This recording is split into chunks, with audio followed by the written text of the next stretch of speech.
أعوذ بالله من الشيطان الرجيم. فلا صدق ولا صلى ولكن كذب وتولى ثم ذهب إلى أهله يتمطى أولى لك فأولى ثم أولى لك فأولى أيحسب الإنسان أن يترك سدى ألم يكن نطفة من مني يمنى ثم كان علقة فخلق فسوى فجعل منه الزوجين الذكر والأنثى أليس ذلك بقادر على أن يحيي الموتى. سورة القيامة آية 20. أعوذ بالله من الشيطان الرجيم. بسم الله الرحمن الرحيم. وصلى الله وسلم وبارك على سيدنا ونبينا وشفيعنا وحبيبنا محمد وعلى آله وأصحابه ومن تبعهم بإحسان إلى يوم الدين. رب اكفنا السوء بما شئت وكيف شئت إنك على ما تشاء قدير. ربنا هب لنا من أزواجنا وذرياتنا قرة أعين واجعلنا للمتقين إماما. على كان بسواب على كدانغوك على كان بلو أسلام بيتشنك على كان فاتو لمن يذاتك أم بين على فاكان ملبك لا إله إلا الله محمد رسول الله صلى الله عليه وآله وسلم. فلا صدق ولا صلى. أوا دون واي كبار من فوق نو يكافري ساتو أنا ساتشو عليه فوميجي حكم من النار إن ندعنياكا كافوني فرانيوي أكلا وترى حكم دكتور نيفوتوفلي أو بسالو لبايننا وكوري حالسا ya do mo jigi bita tike mala kuma mina pew anda furake bli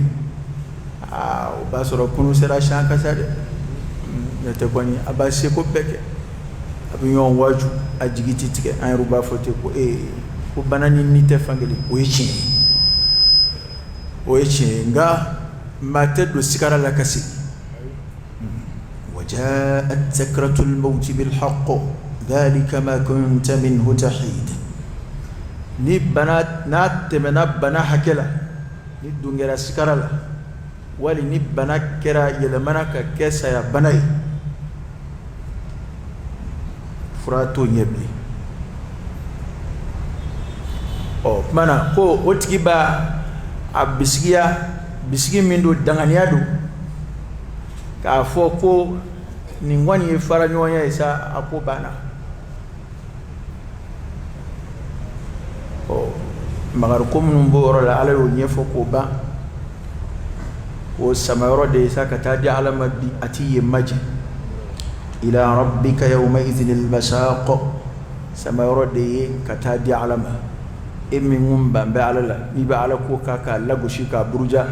awa tayro werati la bide ala feido o ala suralaka min dugo la sabbi ni kuma bina wuli oka fala saddaqa kwa ma ala chintiya ama lahara chintiya ama ala ka chide chintiya ama ala ka kuma chintiya wala salla ama sidi okay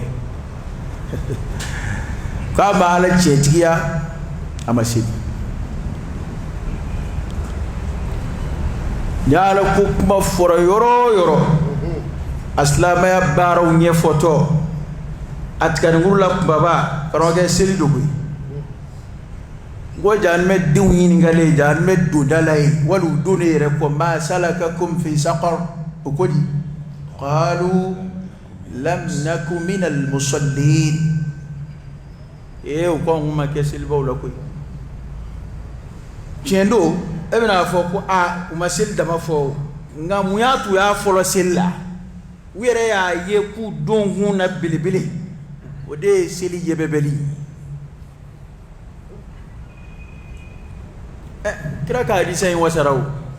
sallallahu alaihi wasallam ka fo jon ka bara folom billaji alqiyama kenaka aslame ka yiningali damne ko sillu no nyana kwa to billaji no manye alsa ima famwa ni ma fam ab comme ni tara wal jamana ka medum ne ko bitama kala bebu fam ni jigina ka aéroport la nu ye minon segal damne imana me visa kan ya may o te passeport yera mi nguna ha o seli di passeport la o de bi minesa ko dayele ko laje passeport yera kan wa amay wa tampon mun bala o kan wa o may wa oni passeport mayi kuna e bishinga di to ko définitif ko mati wala rata de meleke kore ko la jeta tan mulubli o da to Umar dilla ka fa radiyallahu anhu akoni ya islama ko aka selim mai e ko kana to ni ngal kede ko to de cheka dum ka temboka e ma e seli burjalay bede kembe ma naka shilu ye ku barka ba ku halaki hal ni fembu kuna awete de alkira o de fa ko as-salatu nurun aketoka ala ko majam ko asira selima ko as-salatu nurun norati aslam al-islami seli yebebe age seli noro fuite ka remplacer dumine dumandu ta remplacer jiro kay ta remplacer fi ka seli nema delika fi ngo anyada ni dine wara mo nyada tekeli e ka kolo sibai hal ba mun mi yala ta jamana wala jamana fon bi dine wara mo mun yi ni ya ye do rebado parce que seli noro o ta nyada la simahum fi wujuhihim min athari sujud kama ndo ndamashede we ay ndie fi o kotede fi ma ngotede ara do ba ni tama ni ngede ko fi ma betela tetela o sili redin tama shede be nyadala abejena ya belahar ngo halu ya akira yininga kone ko e mandun jaman bayimbe ini doni na made nyoy ina to ndanyo e bulu don lahara chukodi kira ko ku selji tayoro de be noro de be poy ka bulula ko de be ke ko na fo ni baga mina aswala do a sindigi a seun jema ba seuna jema ba tindawla ko ni o bagan faso bla bagan vinkiri to cela ko ya do mango de ko ma ale mandu de beti mandu do cela akrabi doni selde de imara me selji seli ko do de seli mambe na seli o de be selji ta awa ni ti seli krati yede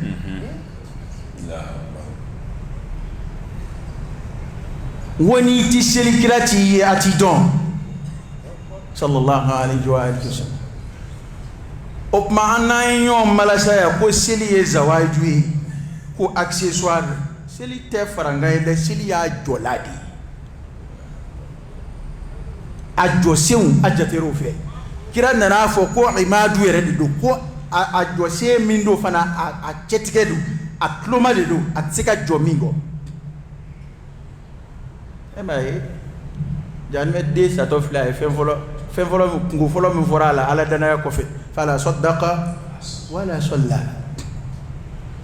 kwa ma chetiyali ke amasili amma sannan na sili buru jaddam na wala kuma do silla kraka misiri kono do silla ya ve hey munafiqu de nanu dugo misiri kono ka sili usara udona da me kono sili ba manshi mata da me kono kadaka seli nyuma de bada made jugo laki sunya ala laki kya ala sagoyi sandani ko ni seli ba farda ngama fo kira ku diselle bal kaba ma ke nabi ma ga ko ta seli kulu inde ko na kara be da bato ke kulu ko na ngaro hirai ko na kaba ma ke nabi mai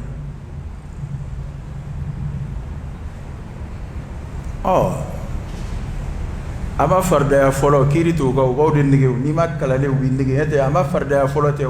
hali mun farda ra o min geli sete la harala ti mino mo bi balo fuka ti sai ma de ka jaga bo shen kili la harati ni ka jaga parce que ki war kunti kuna mi ma farda ya folo ala bo o mo yini ngawla ka farda ra mun yana ala je ni kray ma do tolérer ka ma do pardonner ka kunti sete ate mashima fo ko islamaya seli kilin ango islamaya de fo farale nyonga ngana uluma ya ayyuhalladhina amanu dkhulu fis silmi kaffa ay do islamaya bedila mon ba ne kon nasihadu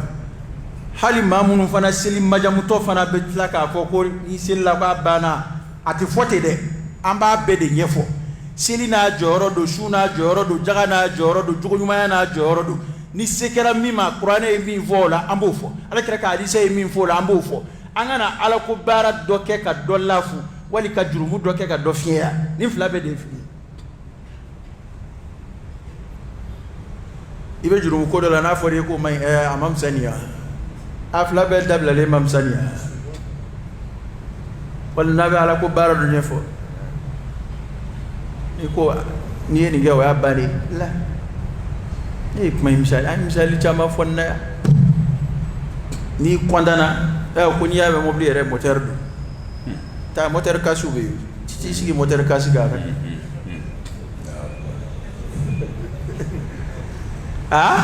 juni sigi moteur kasu ga da dula ni mi fana kwandana ko ku kai moteur ko dama de bala ko dama ko moteur dama de baje motare da mai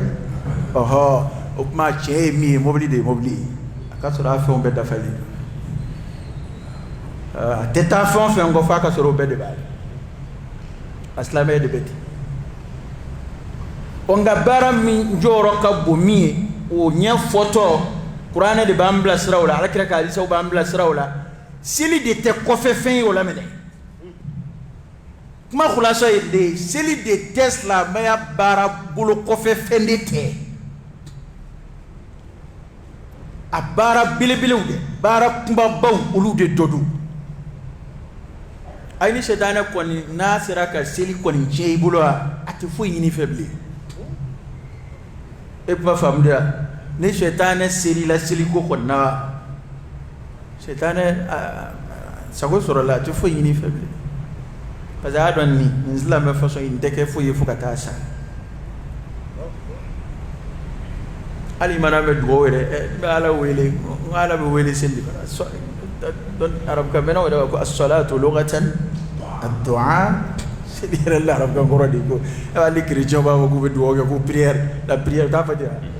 ko be la prière ke et zeli et ya me voilà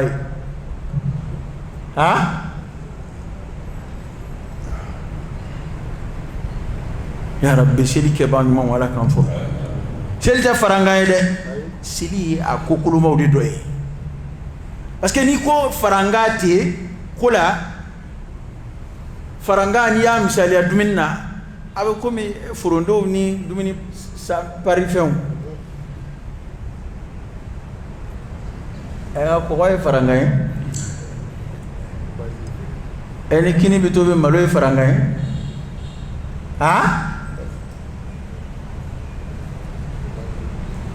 ni na bi tobi ni bi tigadiga na tobi tigadiga na tigadiga ere o faranga tigadiga zawadi yola de o basi tigadiga de fana seliko de beti femi bazu doye ni na ke komi ko ni farala ka tindron halla makati fo ichie ngo kele bende no fe ete mashima fo mashia kuni silla kuni minga die kikoke ne kon mafo ne kon ta famti wane ma kuma ne ta foko mo bala ko foka taya kuma min kembe andala giseya ka kuma na fo ni an woni silla ni fon fen gadi yake ayo kon ma famde ambulo sili yere de bi deme ki laki ki ala sagoy parce que ala yo de lay du ta anyi ko sili ban la di ka bo kongo la ni wala juku o ya ko fala saddaqa ama tienti yelke wala salla ama sili ko tigi de satugo fleta satugo gweledo satugo jugudo ay c'est ça ka gelan sili balima de e ma islamere la ka sili shuka adalu folo de na bi sili aslamo ay ko da sa ki akli bara doni ban ni ma sara nam ka sila shuka o yini ngali keto jet don ba shite ko abu mo yini ko ne ko ajugo kunganya avada ngal de bi ko pap bisilia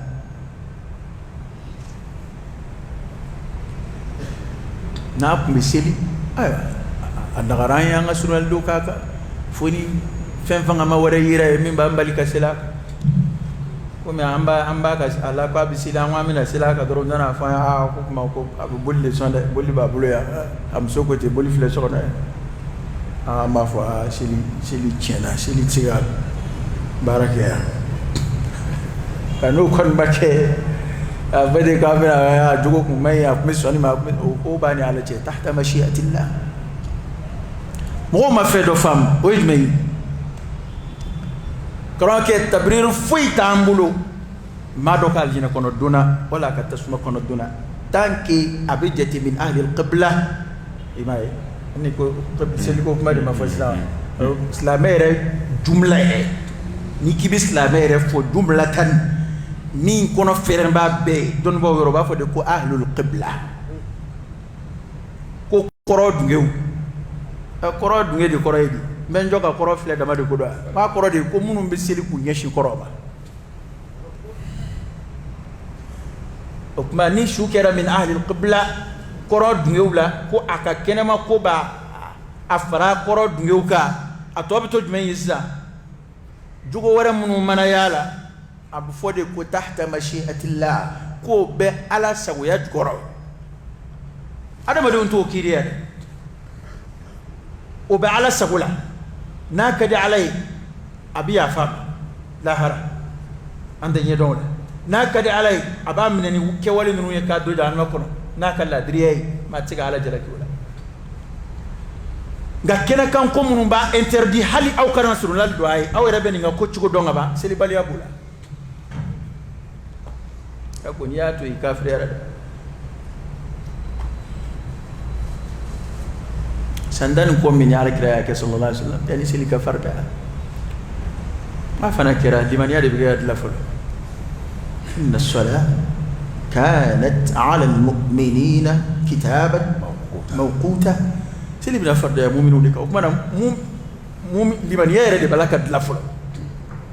bara to be bisigo minga bara sitim na jobulu ni limaniya minde sandan ko de kera ko labe fol ene afayo eseli wo ke tluge jaadu kala ko ndake o bana ci yere nige ko yebe commerce la kebe to bu fe ne seli ko ko fembla tay jaadu kala ko bage ma bi to jaadu kala la kake ha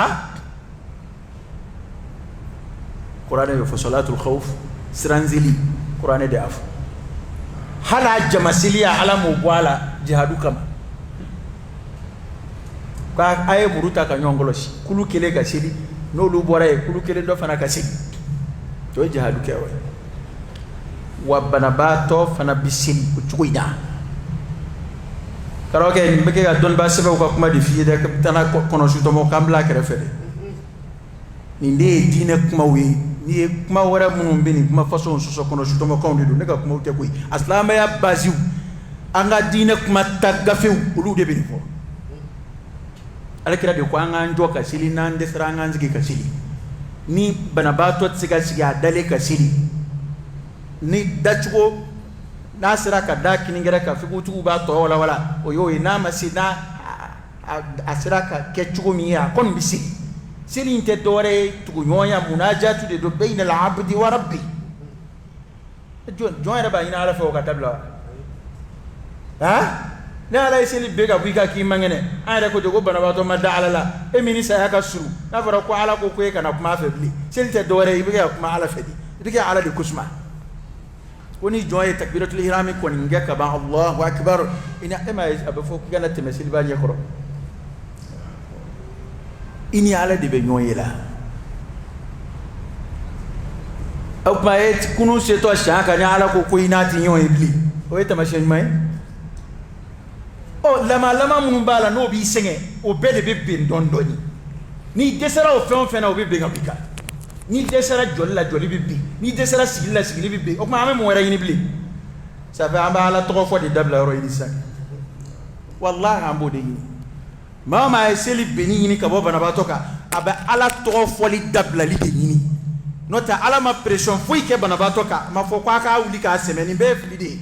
jaku ya mo o e bana ba to re korosigi ba ka fiku famu ya baliyadi dina famu doga ya de ba to do bu yere forcer al do bita fara kurun ta kana da bara shima fi o be yo do rasul Allah zuru bo ta kana wal bi ceje do ta kana wal farani do ta kana ni selwa o ma fi na sira ka sili chukumina o yode tanke a hakli bala na psika sili kadda haraka hakemina ala ya fambe a desera mina ma wasilte daga ya da madi dalade sili bi mu'mini ma de lafiya ay mi ma ala kirada sallallahu alaihi wasallam arihna biha ya Bilal ko kira kumba fode Bilal Allah fiya naide ma fole ngoro to e dala bay ko Bilal wa nga toro bay para fi toro ba ko ni okay ale de folo e misri wele jien kono kira na ne islam e badde donge ka ko shire ma ومن أحسن قولا ممن دعا إلى الله وعمل صالحا وقال إنني من المسلمين علي دي فولو دغو كولو كوكا علي كرا كلي كرا سيلي جما سيلي دمني علي دي فولو علي دي ام سيري ويلي كو فولو فولو كي حي على الصلاة حي على الفلاح علي دي افو با فولو ما باكا كلا ديغا كا pourcentage با بكنا فكتا سال قيامه سناسي بلال الحبشي ko kira kuma fode ma ko arihna biha an lafiya de nai ya Bilal ara no gara daga islam min dala yira yini gade ko ala kira ni kono gongu junaka fazi'a ila as-salah abta siddima wande ko lo sanga ma ko wolo ko ni ko ble usoro doro bu seltita ku ka wolota ni koble usoro dono selji taw wolota ab nyebta fo ala de yo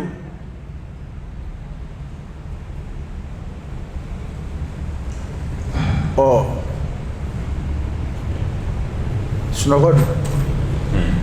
ka ko siri wele ka ko mo ko sunogo chin Bilal ale da fara misri wele to ka ala kira ya sabati abulu amma fo ku ga bwala ya at-taqriru الصلاة خير من النوم ko seli de afle ka fo ko misri wele ka mo kunu ka bu ka suno ko chin aka don seli de khairun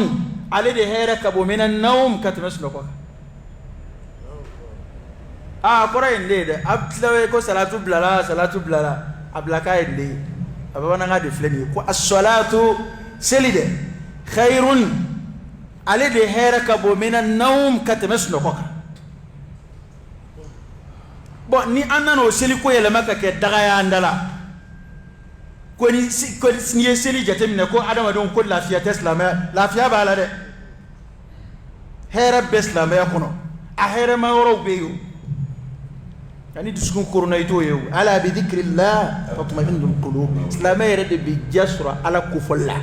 ala ko bara bi jasro la nade adam ta ko wara munu be atla ko fargulu kala malama tula ngo kadi niyo de ba ke damu yibulu ne be dai ani ya selite herasima de ite sel de fe tasportu vous be panga chumi nge selba boga doj me lu ko bu toro Allah for mala be fe do jigi basi ne kono ti dara gile den na be ede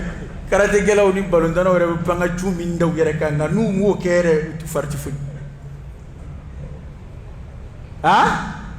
balon dana sportif bi minge mi balon min day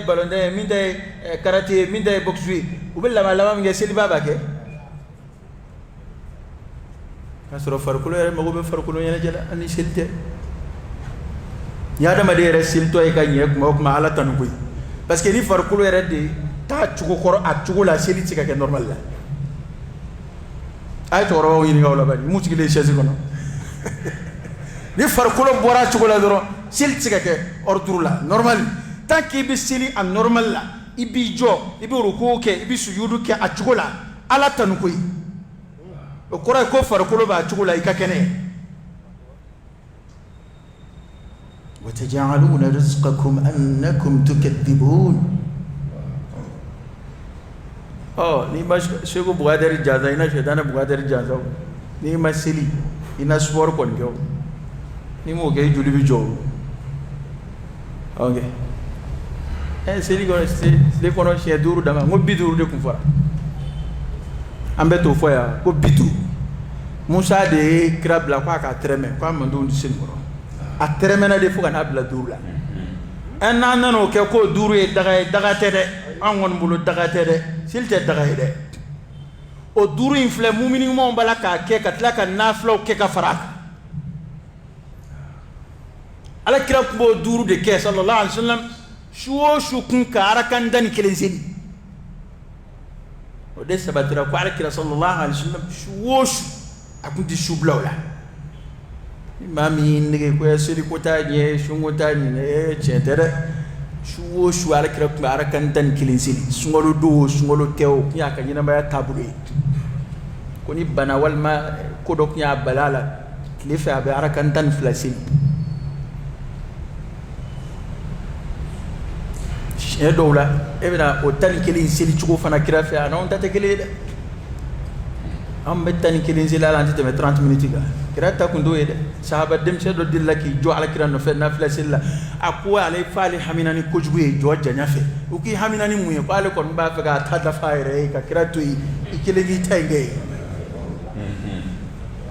ni yeti zeli la kira boge wa seli la goshili abarajila ma indo ko yete ni afaida la madu ambo feo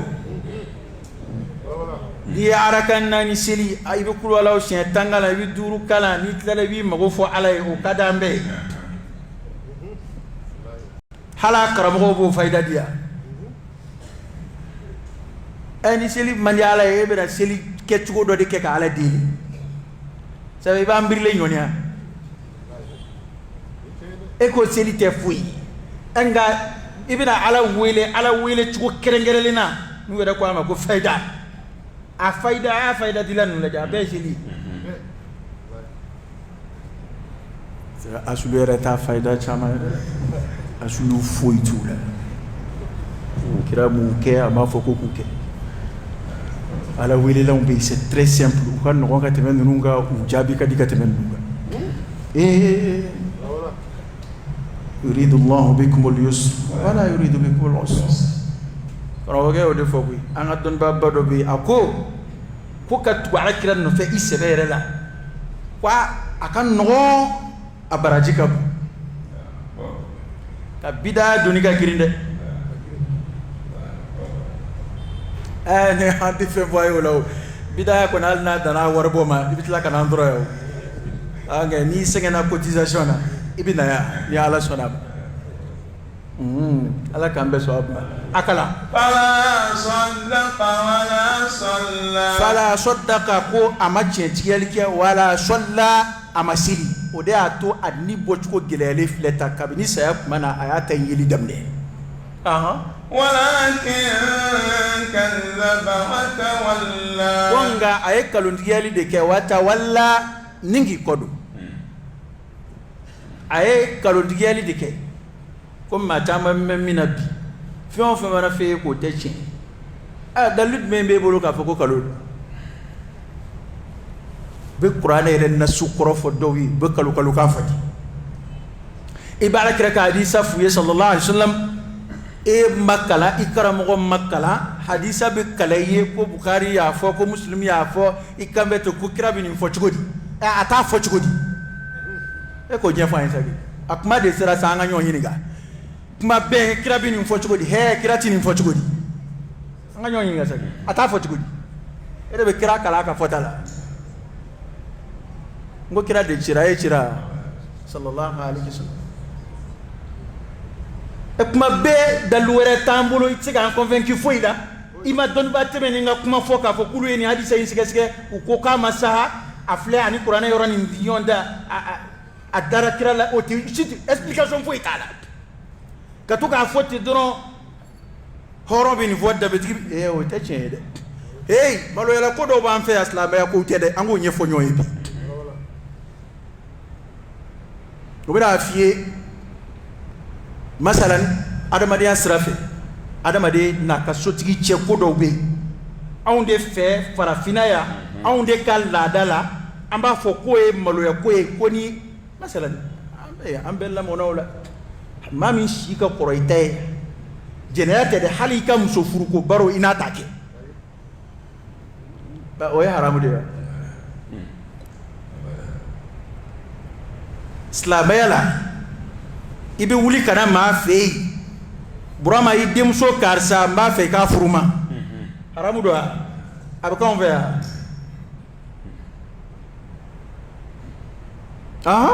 a ye taa gafew lajɛ n'a ye gafe dɔ ye min b'a haramu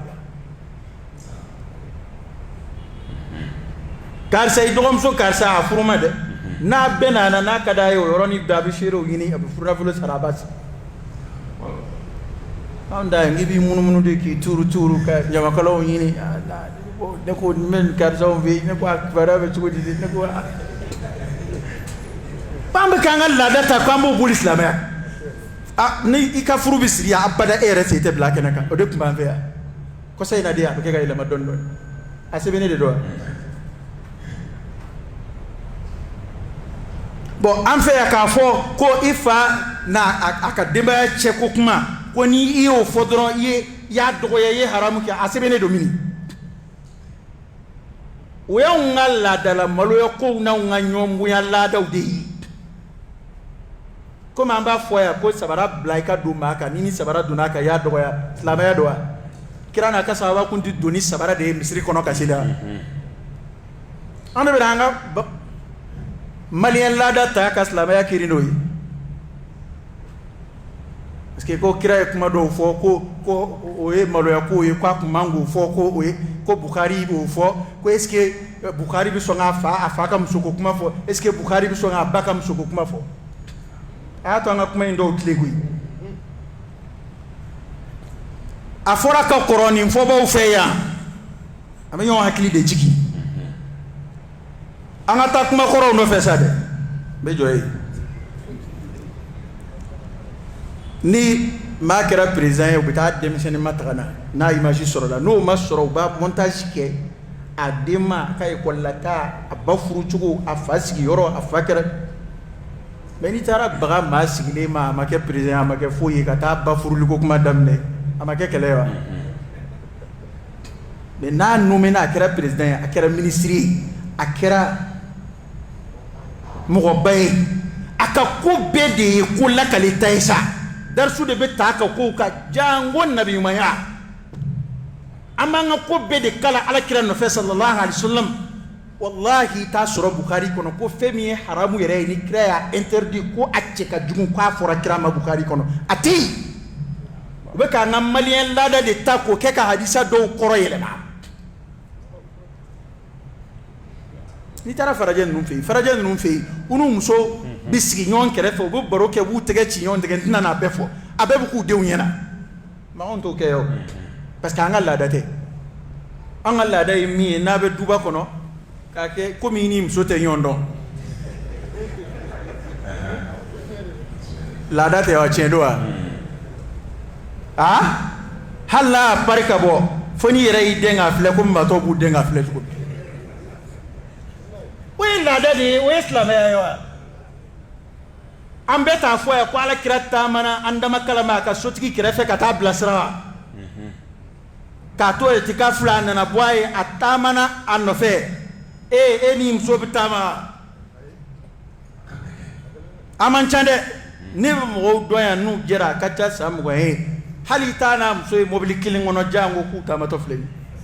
tamate de mobili alere be mobili ngona tam so do kona abe karta tan bla be binu ku gata bla be jina ba ki gata bla be mo mera la eta isi abe nyebe to tetali era bota abe nyete saudi aga tinila mo no muso haram kono bulo te nyombulo to ba si jem so bulo ta bulo kabe ala ke dayo e malla hal na ngamale on tara hijilay muso be muso no fe chewbe chew no fe ita don kana muso ren na hijila foni hiji bana na wal na barubi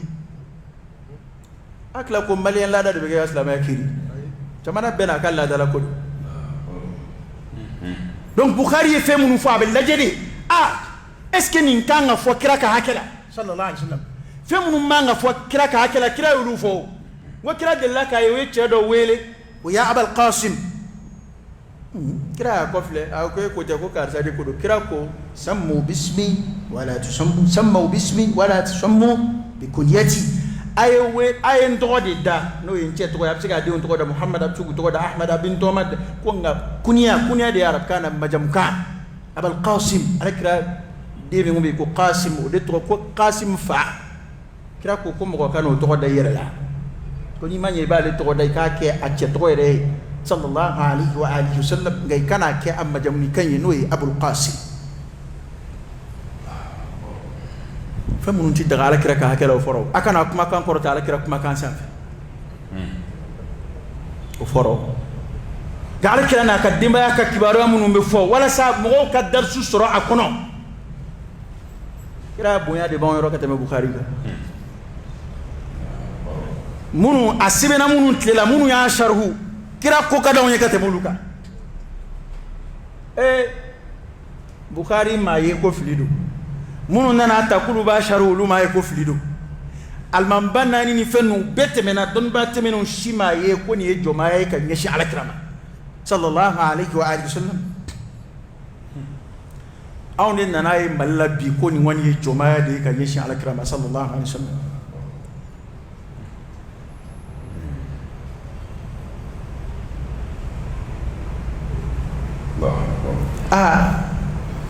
mado be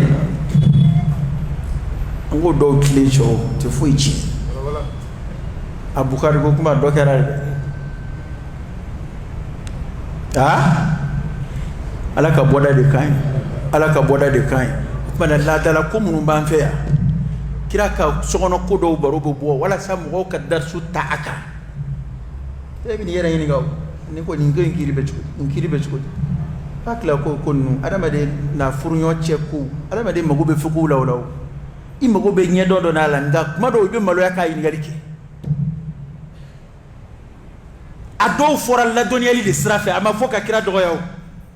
sallallahu alaihi wasallam afora kam gowde kala abi on de be go taka foko ko kira de lagu shiranai na da afora ka koro ko kira dalu jole amroka ka foko ifa bangini ko kuma ko eske ibi songo fo yo jabi ko kira te ma shifai ko ifa madon ko kira de dona ko de ato kira bangini ko kuma bufo sallallahu alaihi wasallam tata kira bangini fana foli sallallahu alaihi wasallam ulu era bi min foka faruka era wera ne bodui edo bufo edo jeni hifa bangini ko kuma foya jeni hifa dingundi ko kuma foya ana sira ne se ka maslama ite bashi fuyi ngana sira bukhari nen ni ma amba ko fe adisa fa mana foko bukhari kira do ya pa kira nen kan fuite bukhari aunde bolo nen ni do wal ma aunde kan la dala malo ya la kudu ngaunga la data islam ya kiri de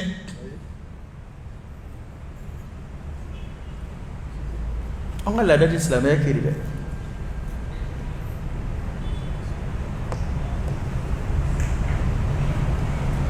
ay ala ka boda de kai ni kuma sive kuma we amba fu ande meto ولكن كذب وتولى ولكن كذب وتولى عليك أيكلو تجلك نيجي كون أيكلو تجلك نيجي كون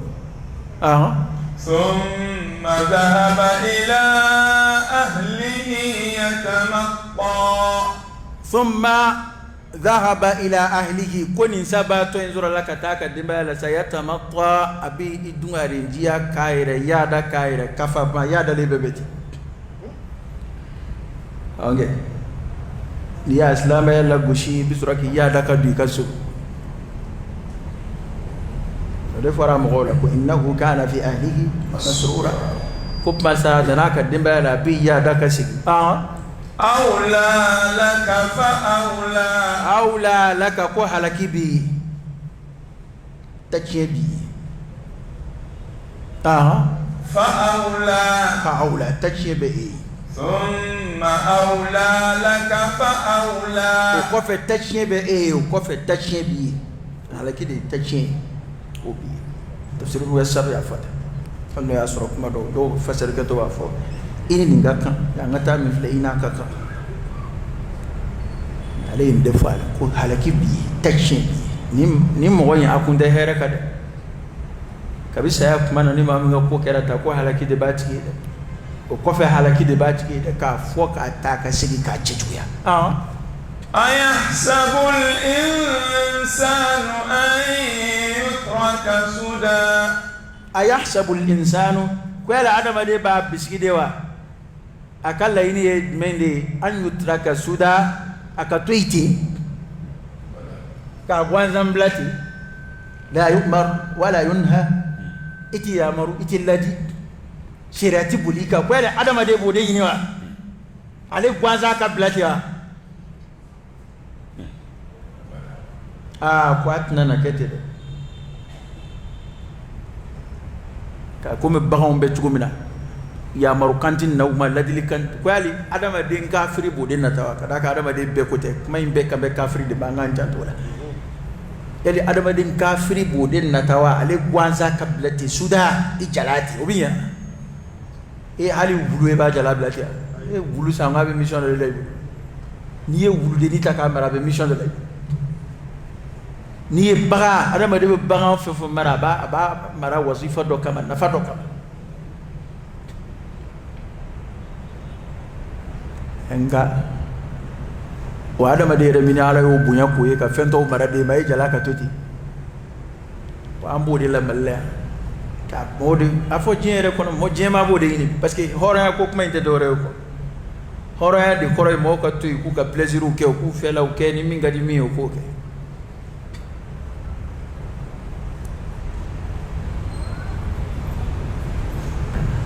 o de kadi mo gwanza kabla yara mabla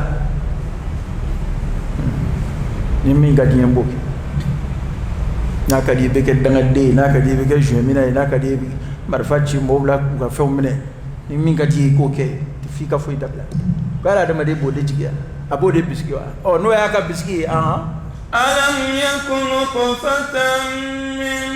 mani yumna bara min kerala ka chaw made alam yakun tufatan kala da made make la wajidewa min maniyin yumna alisa ma do photo teliwa ni ya fasari atula Allah dike kuma mindoki ma baga eska baga fola bushil de kama ngo kundo de do sababu do de do abina an la famiya ko do de la kala adama de kuma kella wajidewa imani gingumna kabola wajina kuma mina nabu mana adama de lasli no la waji anabo chugo kuma de kabuma ثم كان علقة فخلق فسوى ثم لا وجين كوف كان علقة أنا ركيت تقولي سوق كروكتوي جل كروكتو ومي أدم ديره تورو بلا جلما ودي adamaden la fumbe o kuma de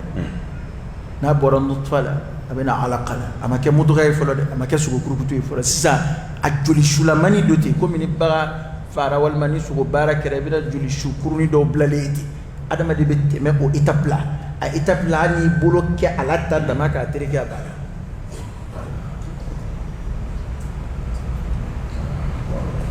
awa ala de kon balaka def na balaka kuma uta ku fo ko ibi to kuma façon fo la laba ibina ta kuma do labushi ala re min fo ko mana nana ke juli shu kutuni quraydi kuma in bike ka mamunu ya darafu ya dayu fli ala maku kodo ala la o mo de labushi to fleni ku lasli fo temena étape koro min fe ma min temena nin sirafe o tiki kanga yada fa ba ala la fa bi kodo ala ka ya maruma fa bi yere bunya alama walma ni wana barakira ma mina o kanga fo kwale kanga toiti wa ka gwanza bla ma mshiga nimbe kufo fa khalaqa ala surlaka o joli shuinde dla fa sawwa ninga dake ka ke kamano ngoro jole wali ka ke so bali ku jole ko abino to fo yefe a surlaka ni joli shuinde dla ka ke adama de ka dake فجعل منه الزوجين الذكر والأنثى كسرك النون يفلت لك بولا الذكر والأنثى ni chewo chedu kulokoka atamana ni itapin ni mso abe bora ni twi kuloko akoni leka nintiki ka meri kwa leka blaki kwa alaka kiriti bulaleka ukakawa wadia to bato alabi bato ni dlali de noronyo na qur'ana yoro chamana kabini ya marun na ku folo la ni qur'ana dayla kaka ya ayuhan nas ubudu rabbakum alladhi khalaqakum ya marukan folo na to ni qur'ana kala ibina shi ya marukan folo ma akum mo ma bomba يا أيها الناس اعبدوا ربكم إيه مغو أيا مبتو أيا مجمي الذي خلقكم ميادلا أما ميادلا ودكتو من أقولني ندولي شوية على ديادلا كانونا يفلب ولا نو يتشيني مسوي أليس ذلك بقادر على أن يحيي الموتى ما فلوت فلا صدق ولا صلى وما كما لباي اي فهم نغلونتيا نالا بلبلي كافرو كافن غلونتيا تايره ميمبو يانو حكيما كتم فبك او يشكنني أليس ذلك بقادر كيلي على مكسبايوا على أن يحيي الموتى akashunya na maya o alati kashunya na maya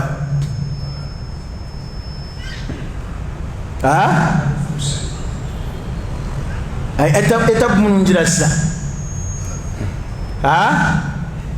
ma minat mena ko fe ala mi bo laki ka adama de ko o alati ka kolo kenyonga wa tika shunya na maya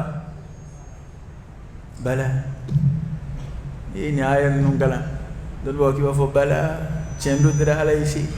wa inni ala dhalika min ash-shahidin wa nere shira bau doi oka o chenti yalika kika foti